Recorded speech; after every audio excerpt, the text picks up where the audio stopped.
Buffers. Buffers are ecosystems that tend to resist changes in pH when small amounts of acid or bases is added to them. Buffer system consists of a weak acid which is basically a proton donor and combined with a conjugate base which is the proton acceptor. Working of buffers. Upon mixing a weak acid with its conjugate base, both the acid and base component remain present in the solution as they don't undergo any reaction that significantly alter their concentration. So basically the acid or base whichever is present in the buffer, they don't go any reaction to change the concentration of the proton within the system. So if this is the weak acid HA and is combined with a conjugate base in a buffer, they remain in this form only, A minus plus HA.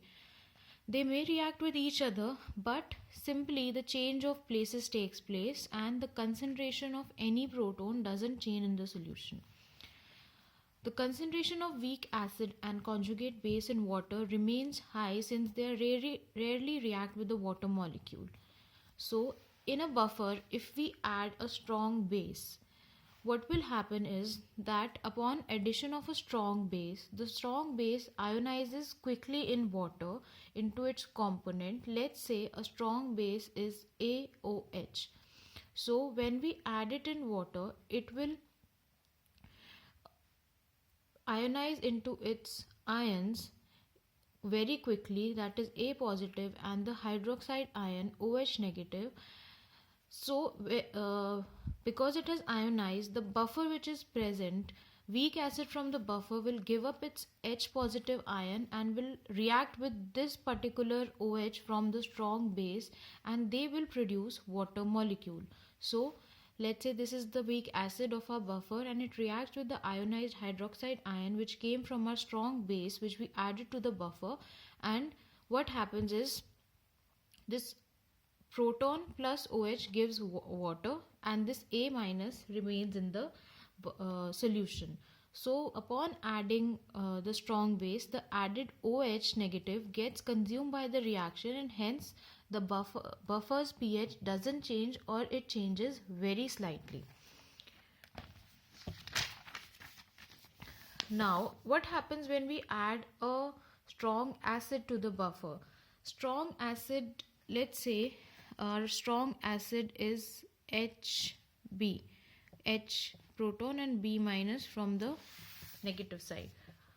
Upon adding the strong acid to the buffer, again in water the strong acid ionizes quickly into its ions, okay, forming the ions H positive and B negative. The weak base which is present in the buffer interacts with the H positive ion that has come from the strong acid and it forms a weak acid. So no change in proton concentration in the solution occurs. So the H positive ion gets absorbed instead of reacting with water to form hydronium ion, and this hydronium ion leads to increase in pH, and since this hydronium ion didn't form, so the pH changes only slightly or even doesn't change at times. Coming on to physiological buffers. Physiological buffers are basically buffers which are present in our body. So whenever a metabolism is involved in our body, buffers are required because the metabolism that occurs in our body, they are mostly associated either with a release of protons through some reaction, and when proton concentration increases there is a decrease in pH, that is acidic pH occurs, or there is an uptake of protons in some reactions, and when there is an uptake of protons, the concentration of protons decrease, due to which the pH increases, that is basic pH comes. So let's take for an example of exercise. So during exercise our muscles use up oxygen to convert the chemical energy of glucose into the mechanical energy. And how do we get oxygen? It comes from hemoglobin in the blood, and the breakdown of glucose releases carbon dioxide and protons. So the production and removal of carbon dioxide and protons along with the use and transport of oxygen might lead to chemical changes in our blood, obviously, which in turn might lead to the dropping of pH of the blood. And if the pH of our body's blood comes out too low or becomes too low, acidosis might occur. And what is acidosis? Acidosis is the lowering of pH of our blood, and this might occur especially in the chemical reactions involving protein. And as we all know, the ideal pH of our blood is 7.4. Anywhere above 7.8 or below 6.8 pH, death might occur. So we know that all the cells in our body are continuously involved in exchange of chemicals with the external fluid via diffusion,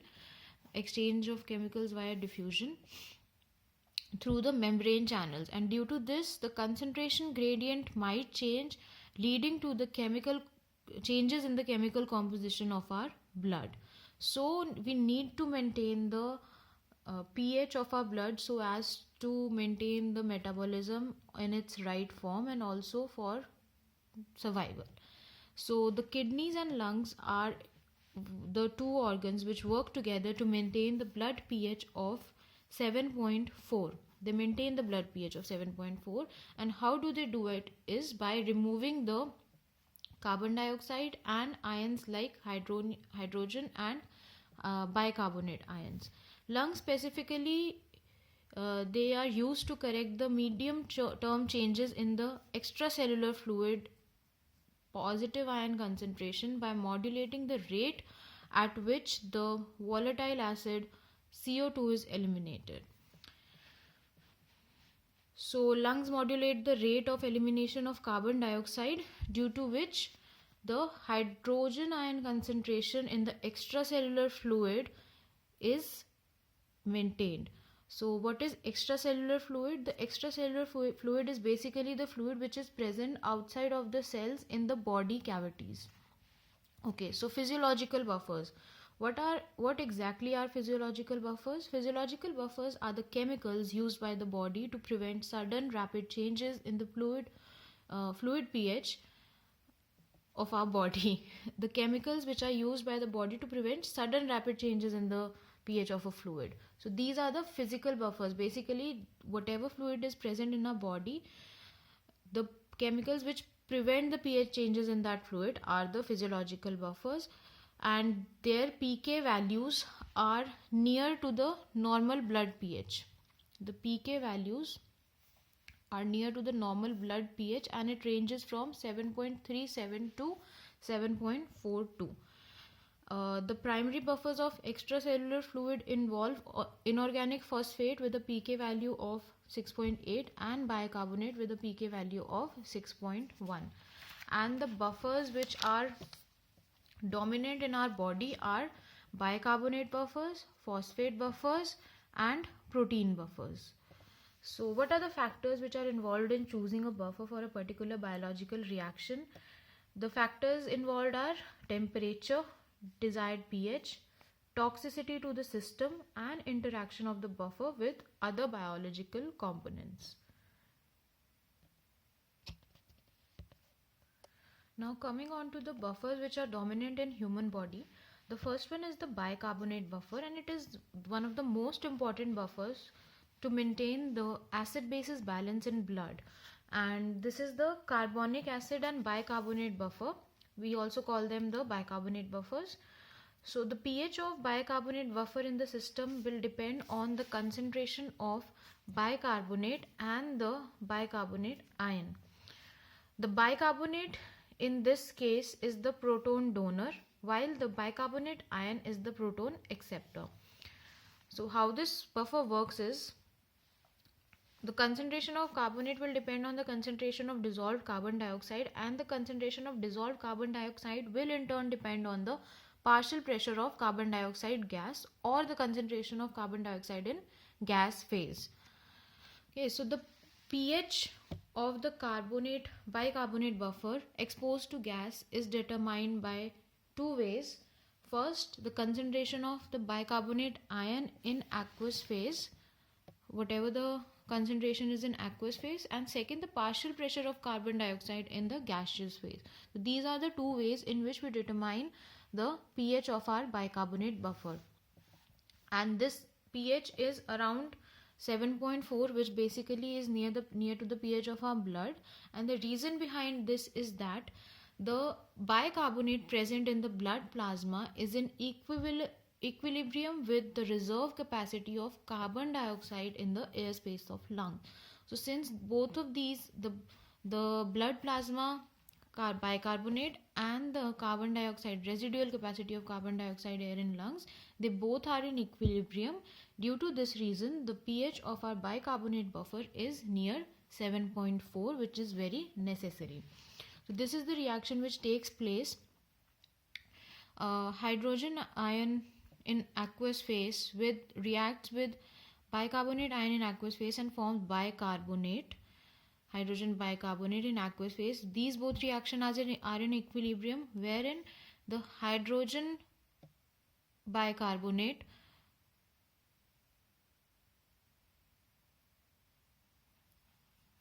is in equilibrium with water and carbon dioxide in gaseous phase. Both of these reactions are reversible reactions. So what happens when we lower the blood pH? When the pH of the blood is lowered, this is basically the working of our bicarbonate buffer.